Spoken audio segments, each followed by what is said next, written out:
आतंक की वजह से 90 के दशक में कश्मीर से कश्मीरी पंडितों के पलायन के बारे में तो सब जानते हैं, आपने भी सुना होगा।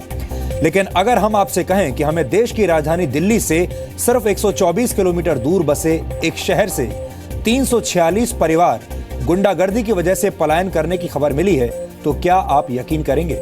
हमें पता है कि इस खबर पर यकीन करना थोड़ा मुश्किल है।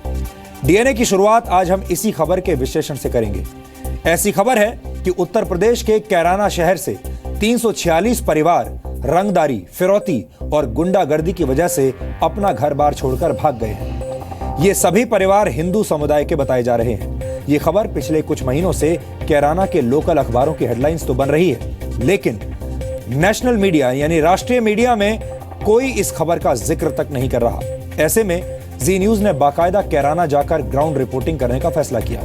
जब हमारी टीम कैराना पहुंची तो हमारे कैमरे पर सामने आकर कोई भी बोलने के लिए तैयार नहीं हुआ। लोगों का कहना था कि अगर उन्होंने इस मुद्दे पर कुछ भी कहा तो जान बचानी मुश्किल हो जाएगी। हम हैरान थे कि आज के आजाद भारत में ऐसा कैसे संभव हो सकता है। देश की राजधानी से सिर्फ 124 किलोमीटर दूर लोगों में इतनी दहशत और आतंक क्यों है? हमने इन सवालों के जवाब ढूंढने के लिए तफ्तीश की तो कुछ लोगों ने हमें अपनी परेशानियां बताई, आप बीती भी बताई, और हमें पता चला कि हिंदू समुदाय के लोगों से फिरौती और रंगदारी मांगी जाती है। लोगों का यह भी आरोप है कि पिछले कुछ महीनों में फिरौती न देने की वजह से 4 हिंदू व्यापारियों की हत्या कर दी गई। यहां पर आपको कैराना के बारे में भी कुछ जानकारियां देना जरूरी है ताकि आप ये समझ लें कि कैराना क्या है। कैराना एक विधानसभा और लोकसभा क्षेत्र है, लेकिन पलायन की समस्या मूल रूप से कैराना विधानसभा क्षेत्र की है। वर्ष 2011 की जनगणना के मुताबिक उस वक्त कैराना शहर में करीब 30% हिंदू आबादी थी और 68% मुस्लिम रहते थे। लेकिन कैराना के स्थानीय प्रशासन के मुताबिक वहां इस वक्त 92% मुस्लिम रहते हैं, जबकि हिंदुओं की संख्या अब सिर्फ 8% है। अब सवाल यह है कि वहां की डेमोग्राफी यानी लोगों के अनुपात में इतनी तेजी से इतना बड़ा बदलाव कैसे हो गया? कैराना से बीजेपी के सांसद हुकुम सिंह ने वहां से पलायन कर चुके 346 परिवारों की एक लिस्ट भी जारी की है और उत्तर प्रदेश की सरकार पर कई गंभीर आरोप लगाए हैं। लेकिन इस मामले को राजनीति के लेंस से देखने की बजाय हमने इसकी जड़ में जाने का फैसला किया। यहां पर हम आपको यह भी बता दें कि जब 3 वर्ष पहले कैराना से सटे मुजफ्फरनगर में दंगे हुए थे, तब कैराना बिल्कुल शांत रहा था।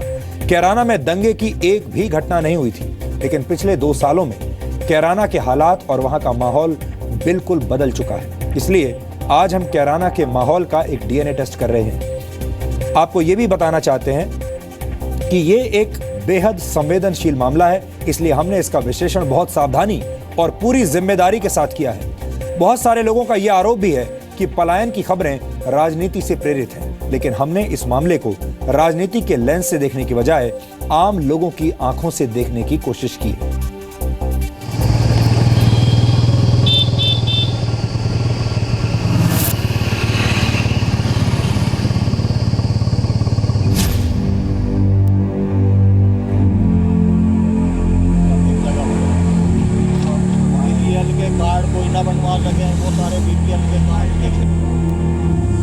चले जाएंगे, रहना तो उन्हीं लोगों को है ना।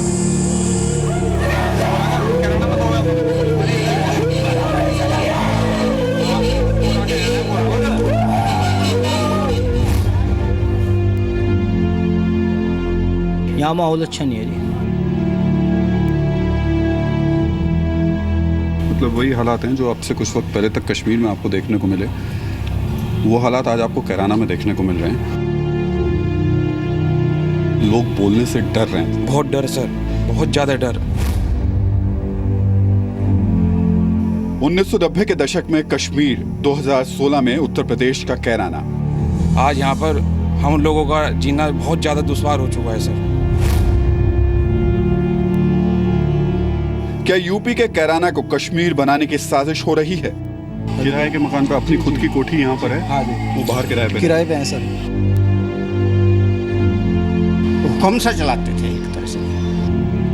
यूपी के कैराना में घर छोड़कर पलायन करने वाले हिंदुओं की तकलीफ का डीएनए टेस्ट।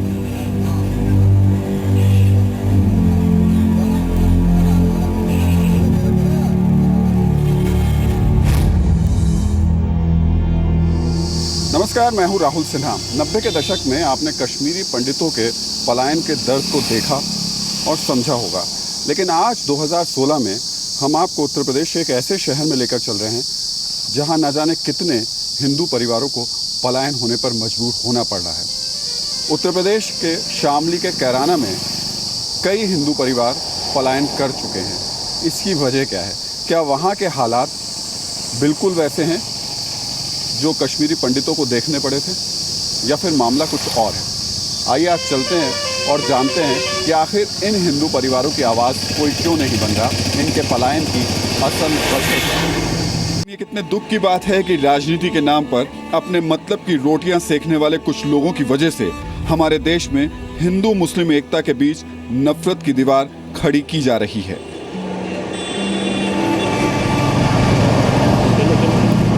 यह है पश्चिमी उत्तर प्रदेश का एक छोटा सा शहर कैराना। शामली जिले का कैराना कभी हिंदू मुस्लिम एकता की जीती जागती मिसाल हुआ करता था, लेकिन आज इस छोटे से खूबसूरत आशियाने में हिंदू परिवारों के लिए ठीक वैसे ही हालात बन गए हैं जैसे 90 के दशक में कश्मीर में कश्मीरी पंडितों के लिए पैदा हो गए थे। इस सवाल के साथ हम इस शहर में दाखिल हुए। पिछले 2 साल से इस शहर से सैकड़ों हिंदू परिवारों के पलायन की खबरें हैं।